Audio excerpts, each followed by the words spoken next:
I was 17 years old the first time I saw the dome crack.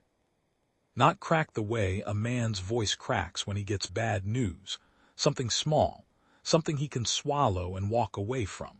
I mean crack the way old bone cracks when the brake finally gives out after years of holding weight it was never designed to hold. A sound you feel in your teeth before your ears understand what they're hearing.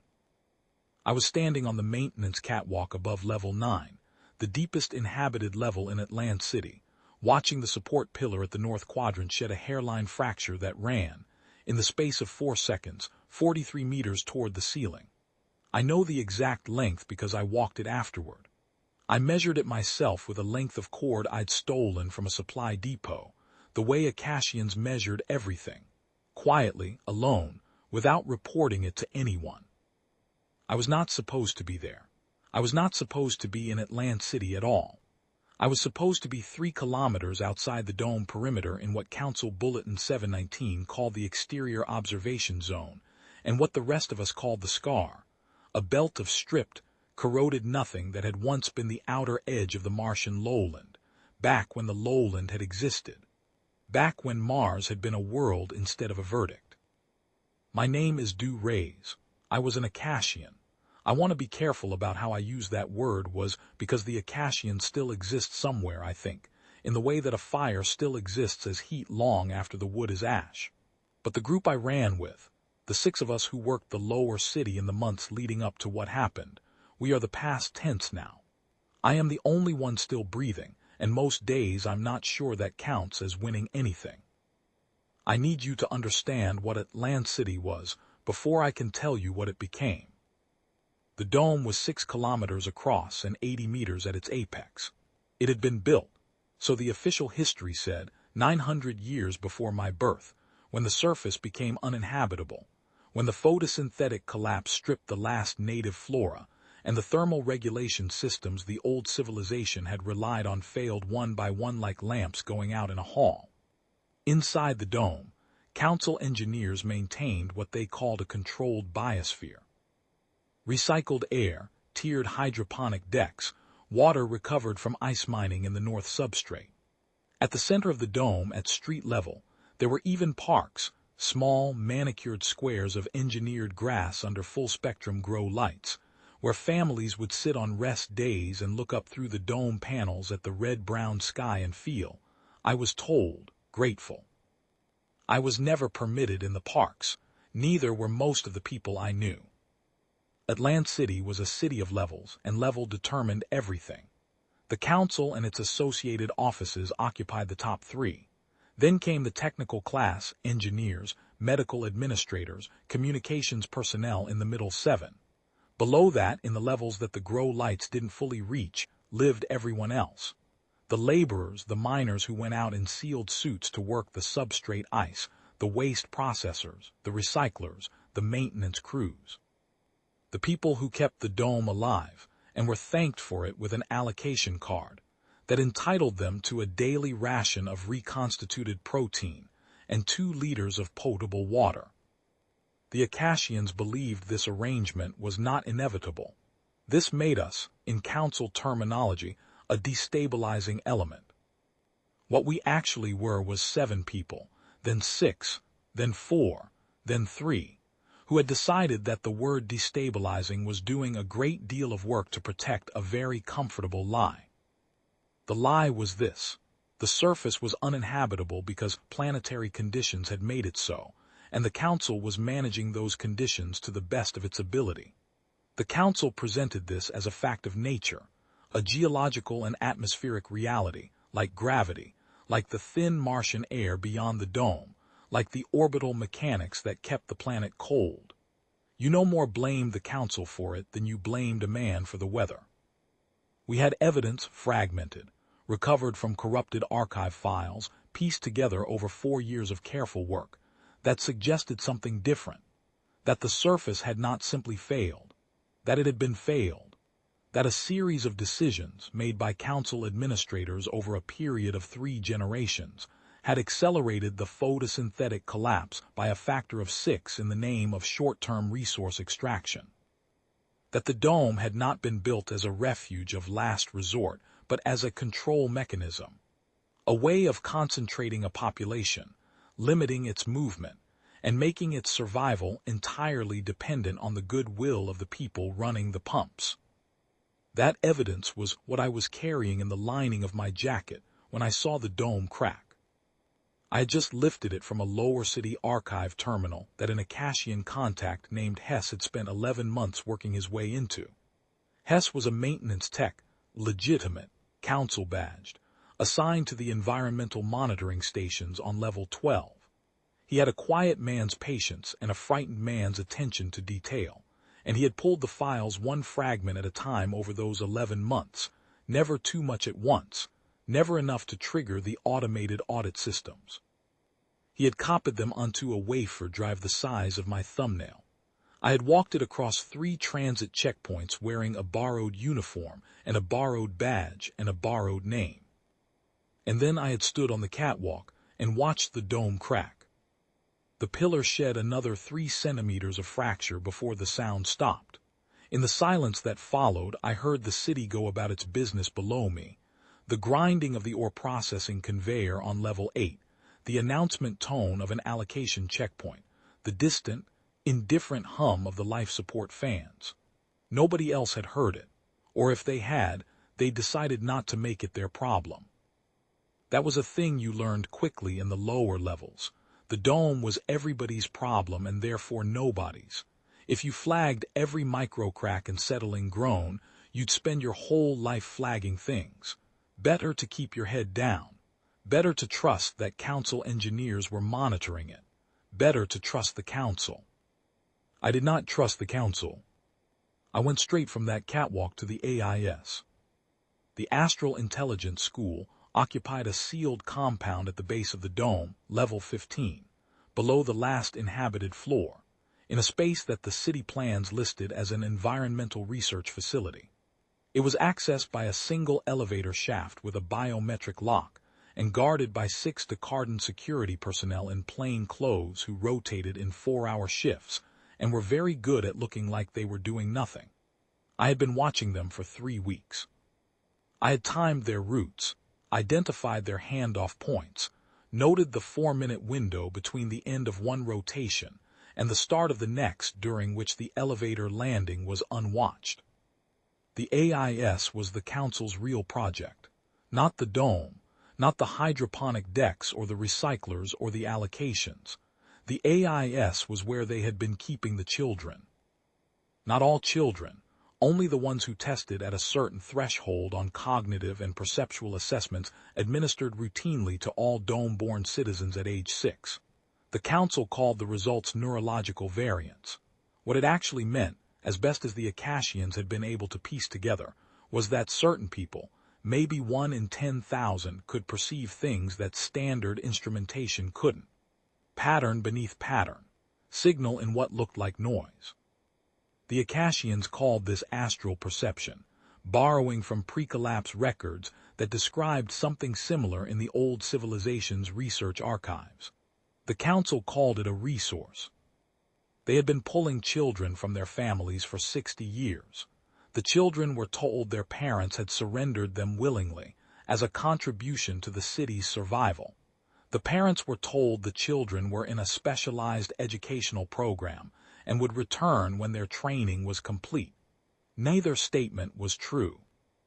The children's memories of their previous lives were chemically suppressed, not erased, which would have been too much metabolic disruption, but buried, layered under induced amnesia that needed regular reinforcement to hold.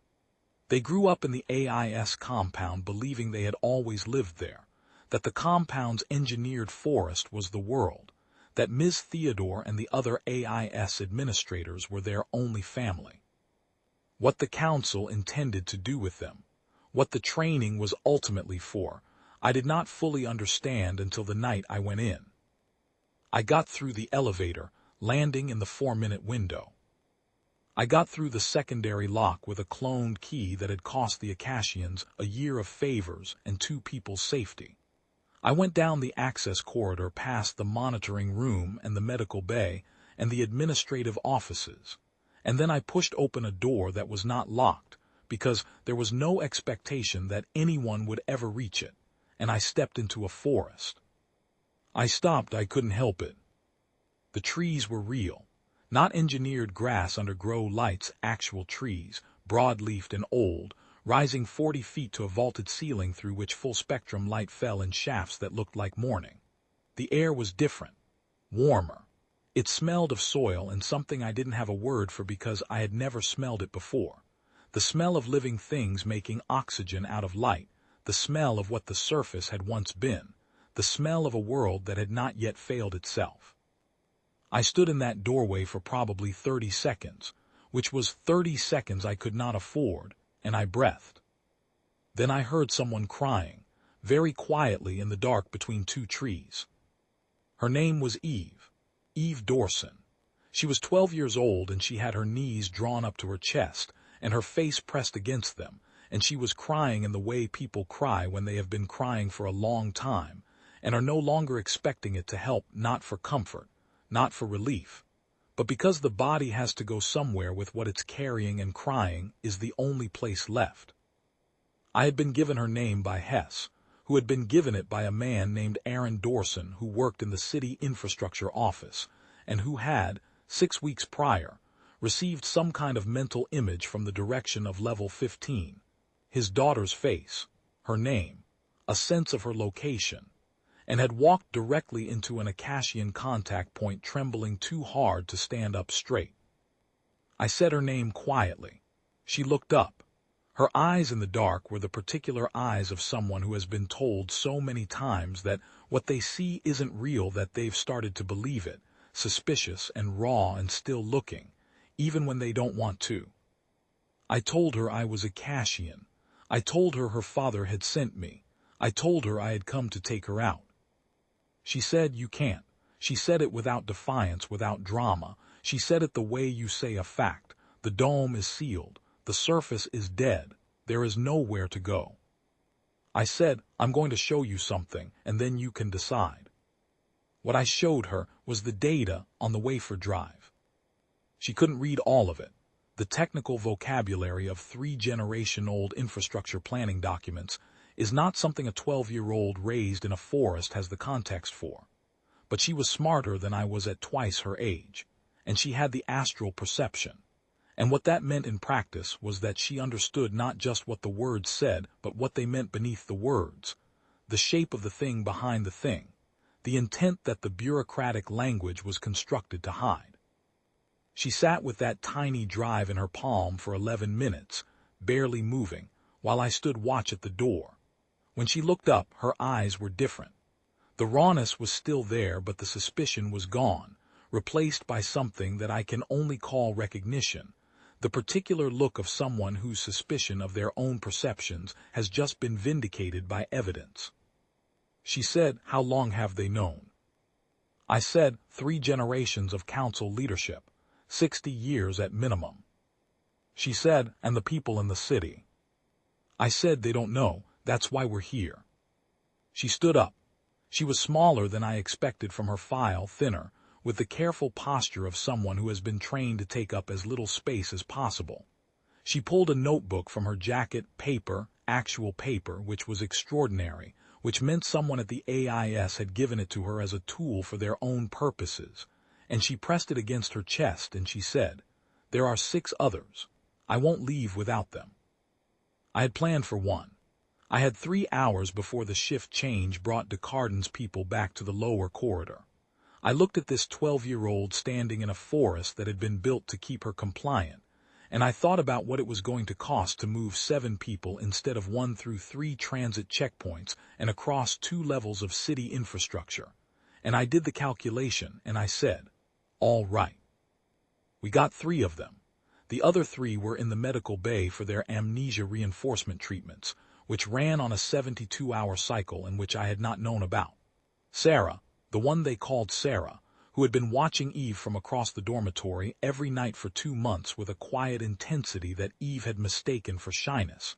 Sarah was not one of the 3 we took. I didn't know that yet. What Sarah was would take another 6 weeks to understand. We moved through the access corridor with the three girls pressed close to the wall and Eve slightly ahead of me, her hand on my arm, navigating by something I couldn't see. She would stop, sometimes, without explanation and redirect us, and every time she did we avoided something, a camera angle I'd miscalculated, a guard whose route had shifted, a door that had been relocked since my last reconnaissance. I didn't ask how she knew. Later I would, and she would say, "I can see where the attention is." Not the guards themselves. The attention, it's like heat. We made it to the elevator. We made it through the biometric lock on the cloned key.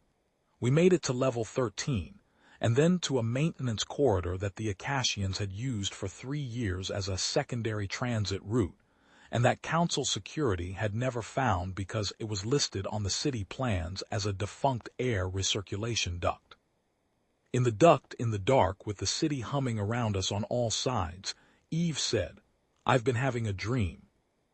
I said, "Tell me later." She said, "It's not a dream. I've been trying to tell Ms. Theodore for 6 months that it's not a dream, and she kept saying it was. She said it was a stress response to the training load. She said I needed to rest more.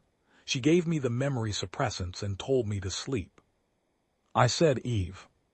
She said, "The city is going to fall. I've seen it. I've seen the sequence, the pillar fractures, the dome delaminates at the north seam, the pressure differential collapses the level 8 bulkhead. I have seen it happen in the dream, and I know it's real because I can count the cracks and I can see how the cascade runs, and I have tried to tell someone for 6 months, and no one will listen." I thought about the catwalk. I thought about the 43 meters of fracture I had walked with my cord that morning. I said, "Which pillar?" She said, "North quadrant. There's a crack that started at the base coupling. It's been propagating for 11 months. I didn't say anything for what felt like a long time. The maintenance duct was cold and smelled of old metal, and the 3 other girls were very quiet. And outside in the city, people were eating their ration allocation and sleeping, and going to work and trusting the Council. And the Council was in the upper levels counting what it had and calculating how long it would last in neither of them. The people or the Council knew that a 12-year-old girl in a maintenance duct had been screaming the truth at anyone who would listen for half a year. I said, "We need to talk to the Acashians, all of us, tonight." Our cell met in a sub-basement storeroom under level 11. There were 6 of us then, me, a woman named Petra who ran communications, a man named Hess who you already know about, a former Council infrastructure engineer named Cade who had been quietly redirected out of his position 4 years earlier for asking the wrong questions, and 2 others whose names I won't use because I don't know what's become of their families. Eve told them what she'd told me. She told it plainly, without drama, the way she'd told me, the pillar, the cascade sequence, the timeline she'd been tracking in her notebook. Cade asked her 11 technical questions about propagation rates and material stress tolerances, and she answered all 11 correctly from memory. Cade put his face in his hands. He stayed like that for a while. When he looked up, he said, "I flagged that pillar 4 years ago. I filed a maintenance requisition and a structural review request. Both were closed without action. I was told the analysis was within acceptable parameters." Petra said, "How long?" Cade looked at Eve. Eve said, "Weeks, maybe less if the thermal cycle runs hot. The dome panels contract when the surface temperature drops and the stress transfers to the load-bearing structure. We're coming into the cold season. The cold season on Mars is not a gentle thing. Surface temperatures swing 60 degrees in a planetary day. And even inside the dome, the structural members feel the differential. The engineers accounted for it in the original build specifications. But the original build specifications assumed a maintenance program that had not been fully implemented for at least 30 years. I knew this from Hess's archive files. Cade knew it from 4 years of watching his colleagues ignore the evidence. Eve knew it from watching it happen before it happened. We spent the rest of that night arguing about what to do. Petra wanted to go public, release everything to the general population through whatever back channels we had, Let people draw their own conclusions, trust the pressure of an informed citizenry to force the council's hand. I understood the instinct. I had grown up on that instinct. It was the acashian article of faith. People, given the truth, will act on it. Give them the documents. Give them the data. Give them the pillar reports and the archive files and Eve's timeline, and let them see what had been done to their city, and their children and their future. Cade said, "You need to understand who you're talking to. The people in this city have been managed for 3 generations. That is not a metaphor. They have been biochemically managed. The water supply has trace anxiolytics in it, has had for 40 years. I have the specs. Their news is curated. Their children are assessed, and some of them are taken, and they are told this is for the city's good, and they believe it because the alternative is to not believe it. And if you don't believe it, you have to ask what you're living in, and people will accept almost anything before they'll accept that question." We argued. We went around and around it. Eve sat with her notebook in her lap and listened. She had been listening from the moment we started, and she had said nothing. And around the 3rd hour, when we were all tired and the argument had started repeating itself, she said, "There is another way." She told us about the master. The Acashians had records, very old records, pre-dome, recovered from before the photosynthetic collapse, of a signal. Not a transmission in the conventional sense. More like a standing wave, a continuous low-level emanation that the old civilization scientists had detected and never fully explained. They called it the Earth signal. They theorized it originated from somewhere in the inner solar system. Their instruments could detect its presence but not its source, and their attempts to respond to it had produced no measurable results, and after a time they had stopped trying. The records were fragmentary.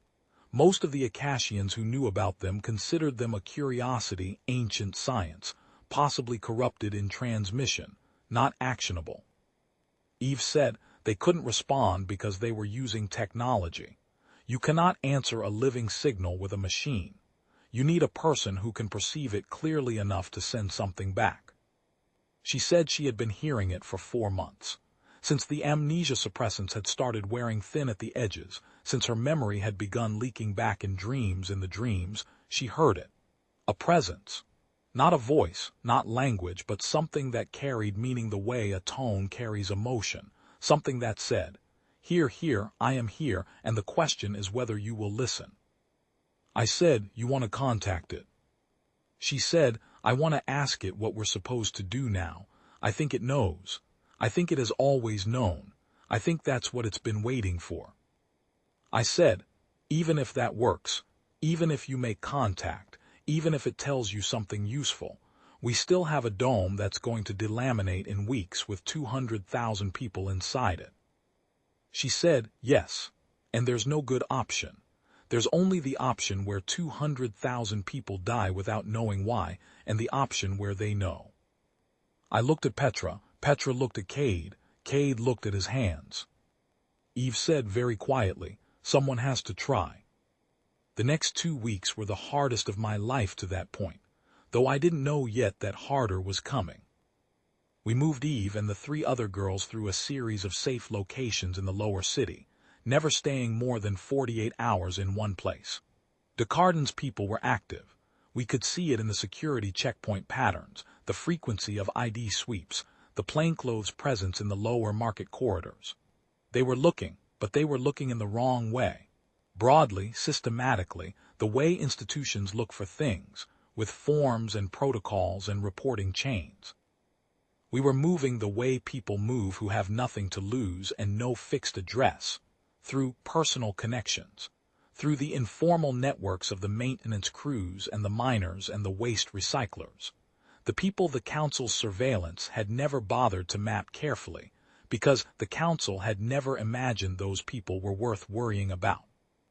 Hess ran communications. Petra coordinated movement.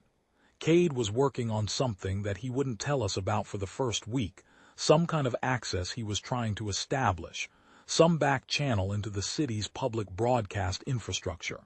He said, "Trust me. I hated trusting things I didn't understand, but I trusted Cade. Eve spent the time working. I watched her work. It was not what I expected. I had imagined something dramatic, some visible effort, concentration that looked like physical exertion. What she actually did was rest. She ate, she slept. She sat in the corners of whatever room we were using, and she breathed in the particular way she breathed when she was attending to something the rest of us couldn't perceive, slow, deep. The eyes open but not focused on anything in the room.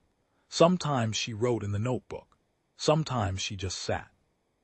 Once, in the middle of the night in a storage room on level 12, I woke to find her standing very still in the center of the floor with her eyes closed and both hands open at her sides. And the temperature in the room had dropped maybe 2 degrees, and the air had that quality of before, of a moment just before something happens, and I lay on my bedroll and I watched her and I didn't speak. In the morning she told me, I can hear it more clearly now. She said, it's very old.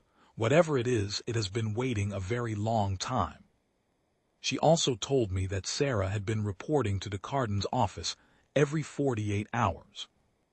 I said, how long have you known? She said, I suspected it from the beginning. I confirmed it last week when I was able to perceive clearly enough. I said, you didn't tell me. She said, I was deciding how to use it. I stared at her. She was 12 years old and she was sitting in a utility room under level 12 drinking recycled water from a tin cup, and she had been managing an intelligence problem with more patience and precision than most adults I'd worked with. I thought about the Acashians, the people I'd spent 4 years of my life with, risking those lives for, believing in. I thought about all the things we had decided to do and not do, and how many of those decisions had been made by people who were doing their best with incomplete information and real fear. Then I thought about Eve, who had had incomplete information and real fear, and had made different decisions than we had. I said, what do you want to do about Sarah? She said, I want to use her to send a message. What she sent, through Sarah's regular reports to Descartes, was a request. A location, a time, and 1 sentence. Bring the council. Eve Dorson has information that concerns the life support status of Atlan-City, and she will only present it once. I said, they'll come in force. She said, yes. I said, you understand that when they arrive they'll take you back to the AIS and restart the suppression protocol. She said, they'll try. I said, Eve. She said, and I remember this exactly because I have said it to myself many times since, in the years since the city fell. I know what's going to happen. I've seen it. All of the versions. In every version where we hide and wait and try to survive until something changes, in every one of those, the dome fails and the people die. In the versions where the council is told clearly, by someone they cannot ignore, in the versions where the information is broadcast and the people hear it, in those versions the people have a chance. Some of them survive. The people on the upper levels who have access to the emergency sealing protocols can get to the hardened sections. The miners have suits. The maintenance crews know the substrate tunnels. If the council gives the order, thousands survive. If no one gives the order, all of them die in the dark not knowing what hit them. She said, I'd rather be taken back to the AIS in a city where some people live than sit safely in this room while all of them die. I said, they'll suppress the memory again. She said, then I'll lose it again. That's all right, I found it once. She paused. She looked at the wall, at something I couldn't see, and something in her expression shifted, grief passing through it and past it, the way weather passes. She said, the signal told me something. About why it's been waiting and where this all began, about what we came from and what we did to it and what we left behind. I know what the city is. I know what we are. I know what we could have been. I said, tell me. She told me. I am not going to put all of it here. Some of it I still don't have words for, not because it was mystical, not because she was vague, but because some understandings don't survive the translation into language. What she told me was this. The disaster that had made the dome necessary had not started on Mars. The civilization that had built Atlan-City had come from somewhere else, and from something else, from a catastrophe of the same kind, only worse, further back. They had been a people who made the same calculation again and again. Short-term efficiency over long-term survival, convenience over continuity, control over trust. And each time the calculation caught up with them, they moved.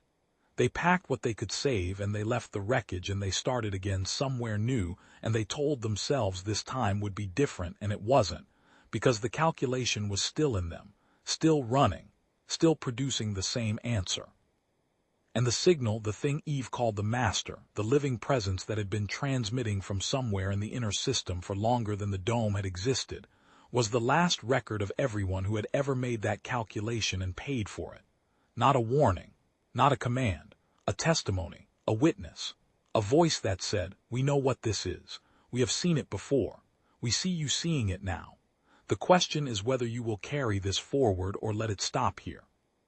Eve said, "It wants us to remember. That's all. Not to fix it. It knows we can't fix it. It's too late for the dome. The cascade is already in motion. It wants us to remember what we did and why, and carry that knowledge with us so that the next place, the next start, is genuinely different, so that we don't do it again." I said, "The next place." She said, "There are other planets. There is one, in particular, that is warm and covered in water, and full of a kind of life that has not yet been destroyed by anyone. The signal knows where it is." I thought about that for a long time. I thought about it through the preparation, through the 2 days of logistics that Petra ran with her usual exhausted precision. I thought about it during the night that Cade finally told us what he had been working on.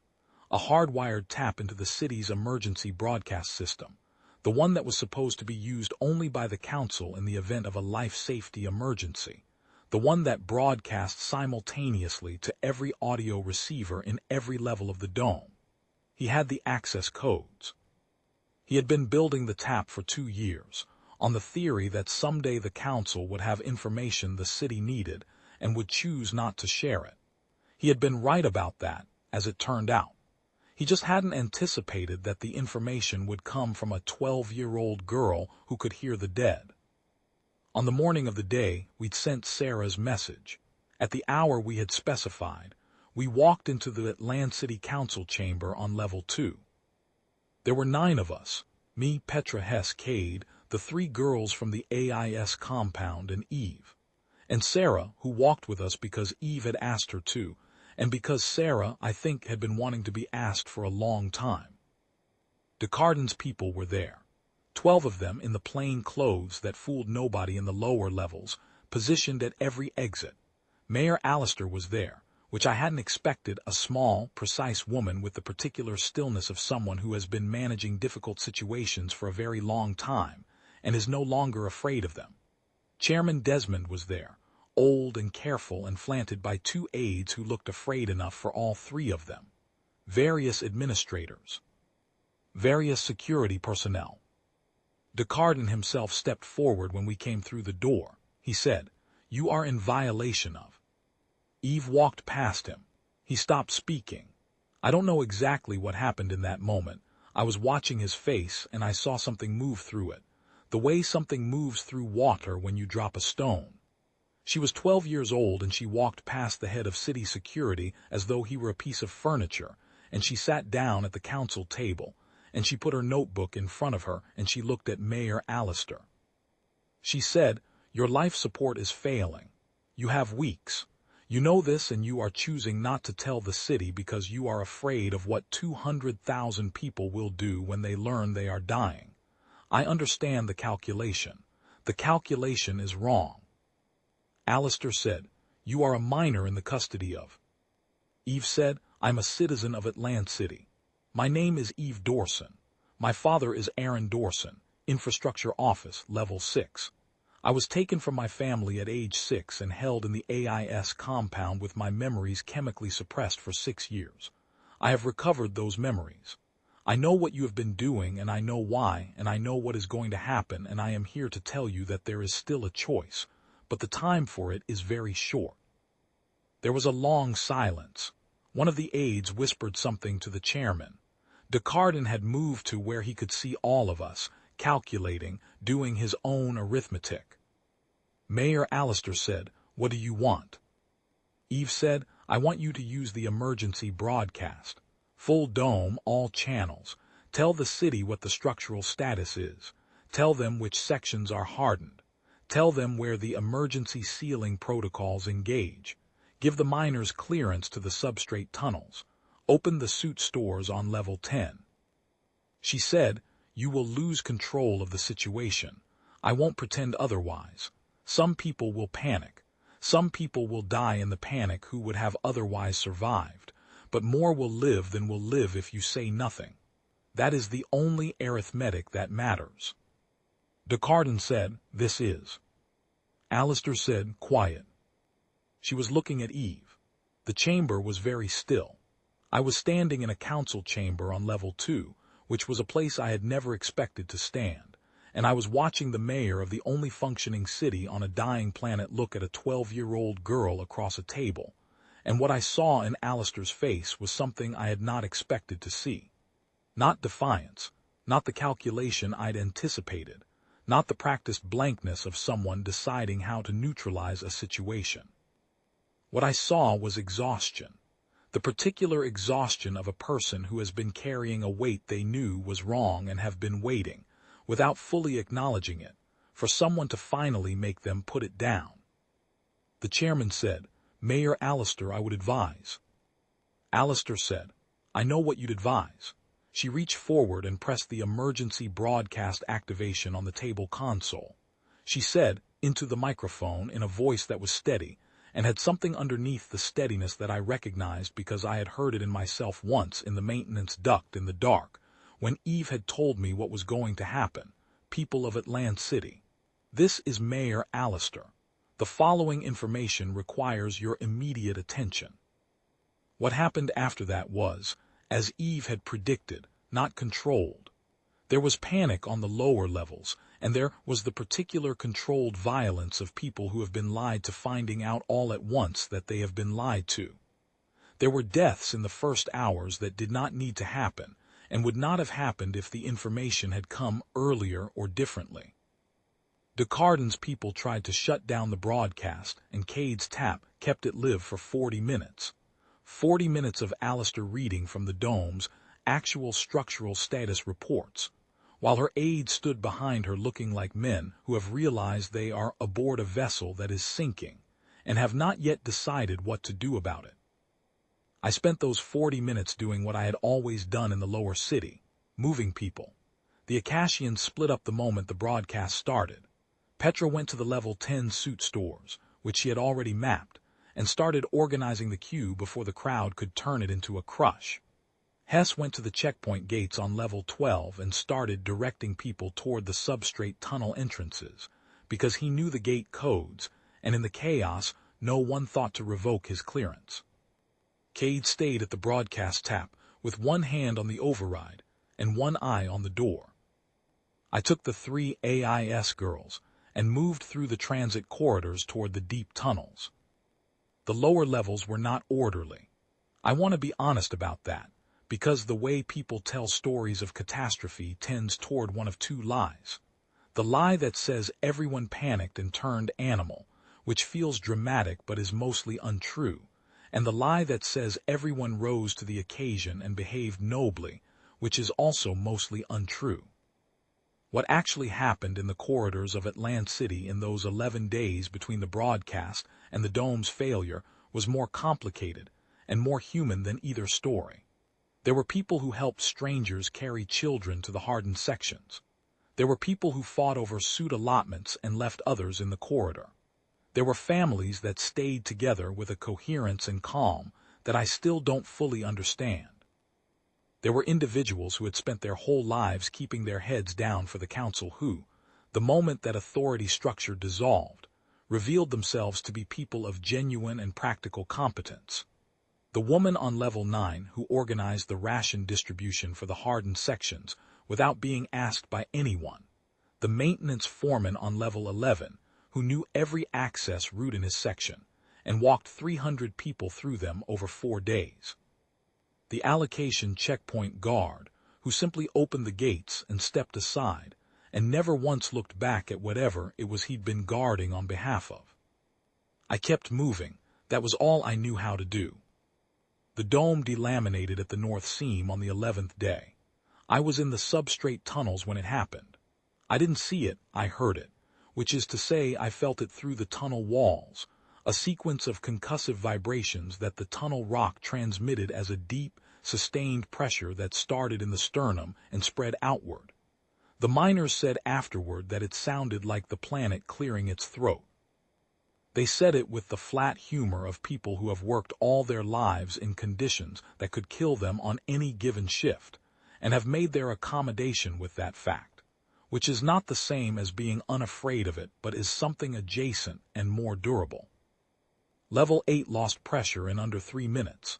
The structural cascade Eve had mapped ran exactly as she described. The pillar failure transferred load to the adjacent support ring, which was already compromised, and the delamination ran along the north seam, and then caught the stress concentration at the east junction and widened. Levels 9 through 12, flooded with the chemical fog that the life support recyclers produced when the pressure differential failed, a dense gray mist that was not immediately lethal but would be over hours, that smelled of processed air gone wrong, that lay in the corridors like something settled and waiting. 17,000 people were in the hardened sections by the time the primary seal blew. Another 3,000 made it to the substrate tunnels in the suits that the miners shared 4 to a locker, pulling them over each other's shoulders in the dark with hands that had done the same drill 50 times in safety exercises, and were now doing it with real finality at their backs. Some of them died in the tunnels from cold and from the bad air. More than half made it through. The acashians were not among the ones in the hardened sections. We were in the substrate tunnels with the miners when the dome went, and we stayed there until the pressure stabilized, and then we walked out. I have never been able to adequately describe what it was like to stand on the surface. I had been on the surface before, brief excursions in a borrowed suit, reconnaissance runs to the exterior of the dome perimeter. But this was different. This was the surface after, the surface with nowhere to go back to. The dome had delaminated in 4 places by the time we came up, and what remained of it caught the light of the sun, far away, smaller than it looks from the inner planets, but real, actually real, not filtered through 9 levels of biosphere management and grow lights and recycled atmosphere. The sky was the color of rust, and the ground was the color of rust, and the air that got into my suit around the collar seal tasted like metal and nothing and cold. There were maybe 200 of us who came up through the tunnel exit in that first group, miners mostly, some maintenance workers, a handful of people from the lower allocation levels who had been fast or lucky or both. We stood in a loose cluster on the surface, and we looked at the remains of the dome, and nobody said anything for a while. From the outside it looked smaller than it had felt from within. Of course it did. Everything looks smaller once you're outside it. The north seam had failed in a rough diagonal from the base coupling to the apex, and the panels on either side had peeled back and caught the dying sun in a way that was almost beautiful if you didn't know what it was, which everyone standing there did know. Some of the miners were running diagnostics on their suit systems. Some people were on their knees on the Martian ground. One man was sitting with his back against the tunnel hatch with his face in his hands, and after a while he took his hands away and he looked at the sky, and he had an expression I have never been able to find a word for in any of the languages I've encountered since. Not grief exactly, not relief, something between the two that doesn't have a name because there's never been a large enough market for it. Eve stood next to me with a suit that was 2 sizes too large for her, borrowed from a miner who had not made it through the tunnel, and she looked out at the Martian surface, and she said nothing for a long time. The sun was low on the horizon. On Mars the light comes in flat and reddish and the shadows run long, and in the late afternoon everything looks like the hour before something ends. I had grown up with that light inside the dome, filtered and simulated, and standing in the actual thing was disorienting the way meeting the real version of something you've only seen in copies is always disorienting. More texture than I expected, less warmth, more presence than made any logical sense for a dead world, which maybe tells you something about what makes a world feel alive. Then she said, "It's there, the signal, I can hear it from here." I said, "What's it saying?" She said the same thing, "Remember, carry it with you, don't do it again." I said, "We don't have anywhere to go." She said, "Yes, we do." She told me then all of it, everything the signal had given her about the other planet, the warm one with the water, the one she called Earth. She had been carrying it for weeks, organizing it, building it into something transmittable, something that could be handed to the engineers and the infrastructure people and the miners among the survivors. A vector, a trajectory. A project that would take generations and would require everything the survivors had and would cost more than any of them could yet imagine, and which was, as best as she could describe it, what the signal wanted them to carry. Not just survival, not just escape, but the testimony. The knowledge of what had been done here and how and why, so that whatever they built next would carry that knowledge in its bones and would not make the same calculation again. Cade said it was theoretically possible. He said it with the particular gravity of an engineer who has been shown something that exceeds his models and is too honest to deny it. Petra said, "We don't have the resources." Cade said, "We have the miners. We have 17,000 people in hardened sections. We have the substrate drilling equipment. We have time if we use it correctly." Hess said nothing. He had taken his badge off somewhere in the tunnels, and he was holding it in both hands, the council badge that had led him into the archive terminals, the badge with the number, and the name that the council had issued him as though it were his actual identity rather than a credential, and he dropped it on the Martian ground and left it there. I looked at Eve. She was already looking at the sky. Not up at it, out at it. The way you look at something that is both very far away and very close, something that is a destination and also a fact. Her face in the faceplate of the too large suit was the face of someone who has seen the thing that is going to happen and has made her peace with it, and is now simply waiting for the rest of the world to catch up. I thought about what she had said in the utility room under level 12. Then I'll lose it again. That's all right. I found it once. They took her back to the AIS compound during the chaos of the evacuation. Descartes' people pulled her out of the tunnel queue while the rest of us were being processed into the hardened section registry. I found out 3 days later from a miner who had seen it happen. By then the dome was gone and the compound was sealed, and there was no way in that I could find in the time I had. I've thought about that a great deal, what it meant, whether I should have done something different, moved faster, anticipated it. I've sat with it for a long time, the way you sit with the things you can't change, and what I've come to is this. She knew. She told me she'd seen the versions. She chose the version where she went back because that was the version where the rest of them lived. That was the arithmetic she ran, and it was the same arithmetic she'd run in the utility room, and I don't have the right to second-guess it. The master signal, Eve's word for it, went quiet 6 weeks after we emerged from the tunnels. Not silent, quiet. The miners with enough perceptual sensitivity to detect it at all said it felt like something that had been waiting had finished waiting, like a hand that had been extended for a very long time had finally been taken. Like a question that had been asked so many times the asker had started to believe no answer would ever come. And then one day, improbably, unreasonably, against all available evidence, one had. We built what she told us to build. It took longer than Cade's most optimistic estimate and shorter than his most pessimistic one, which is probably the best you can hope for from any honest engineer's projection. Petra ran logistics until the day she stopped running them, and I finished what she'd started. Hess cataloged the archive materials that survived, everything, the pillar reports and the allocation data and the memory suppression protocols, and the full record of what the council had known and when and what it had chosen to do with that knowledge.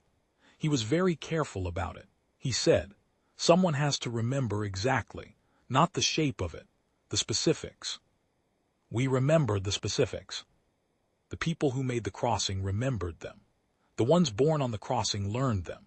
And the ones who set foot on the warm planet with the water, who came down out of the sky into something that had never been destroyed yet, who stood on living ground for the first time in their lives and breathed air that had not been recycled, who heard for the first time in their collective memory the sound that living things make when they are simply alive, they remembered too. We made sure of it. Not because the Master told us to in the end, because we had decided to, because Eve had sat in a room and done the arithmetic and the arithmetic had told her that knowing is always worth the cost of knowing, and we had seen what she paid for that belief, and we believed it too.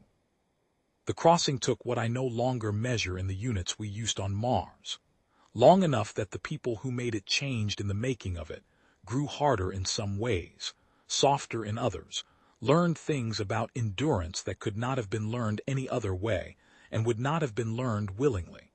Some died during the crossing from causes that had names and causes that didn't. Children were born during the crossing to people who had lost parents in the dome, which is the oldest exchange there is, and the children were told about the dome from the beginning, young enough that they received the story before they had the context to refuse it, before they had the comfortable adulthood habit of filing difficult truths in the category of things that happened to someone else, somewhere else, long ago. We did not allow that category. Hess kept the archive.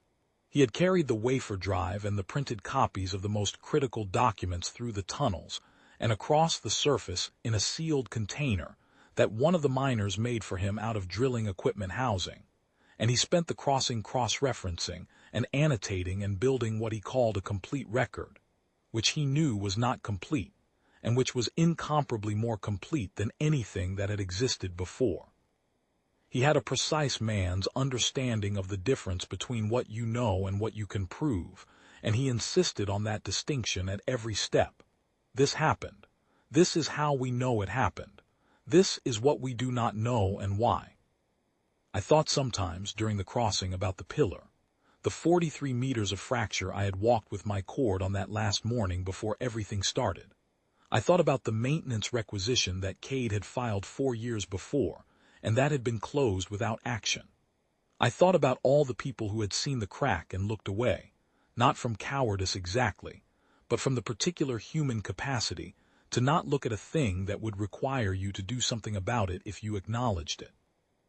I had that capacity. I had used it. I used it again on the crossing more than once, and I tried to use it less each time.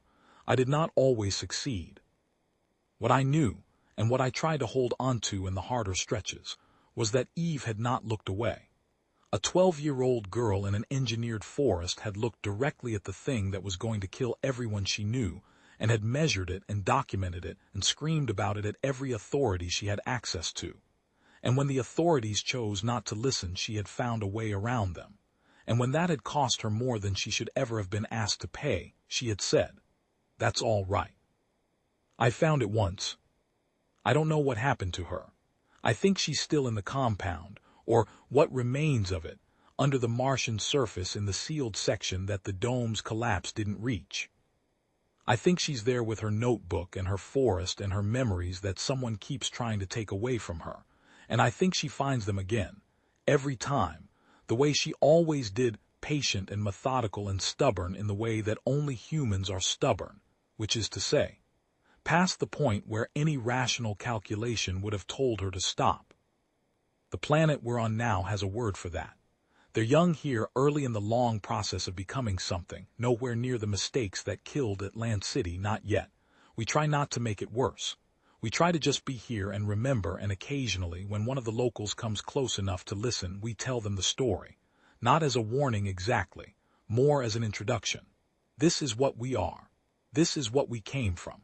This is what it cost us and what we chose to carry and why. Remember, she said, carry it with you, don't do it again. We remember.